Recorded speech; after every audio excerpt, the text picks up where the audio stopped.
দর্শক, এই মুহূর্তে পটুয়াখালী থেকে নির্বাচনী প্রস্তুতির খবর জানাচ্ছেন প্রতিনিধি মশিউর রহমান বাবলু।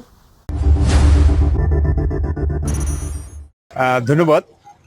ত্রয়োদশ জাতীয় সংসদ নির্বাচনের আর মাত্র একদিন বাকি।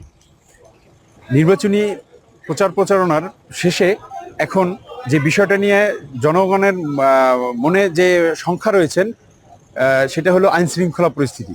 এই আইন শৃঙ্খলা পরিস্থিতির জন্যে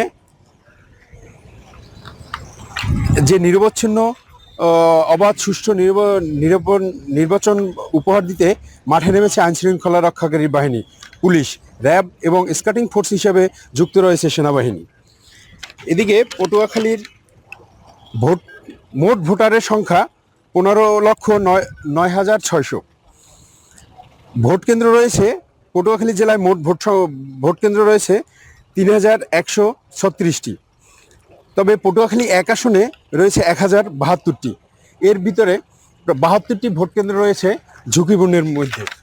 এদিকে আমরা সাধারণ ভোটারদের সাথে কথা বলে জানতে পেরেছি যে তারা সেনাবাহিনীর উপস্থিতি দেখে অনেকেই আশ্বস্ত। বিশেষ করে দুর্গম চর এলাকার মানুষজনরা, জনসাধারণের র্যাব, পুলিশ, আনসার সহ এর সাথে রয়েছে সেনাবাহিনীর উপস্থিতি দেখেই তাদের ভোটারদের ভিতরে যে উচ্ছ্বাস, মানে আইনশৃঙ্খলার যে অবনতির কথা তারা যেটা ভয় পাচ্ছে, সেই ভয়টা তাদের ভিতরে নাই। তাদের সাথে কথা বলে আমি আরও জানতে পেরেছি যে তারা এখন উচ্ছ্বাসিতভাবেই ভোট কেন্দ্রে যাবে এবং ভোট দিবে।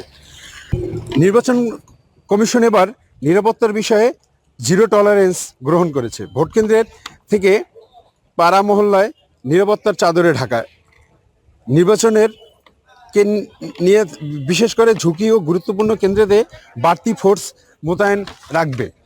এই তথ্যগুলো জানিয়েছেন পুলিশ কর্মকর্তারা। তা এই ছিল পটুয়াখালী থেকে আমার কাছে সর্বশেষ। ধন্যবাদ।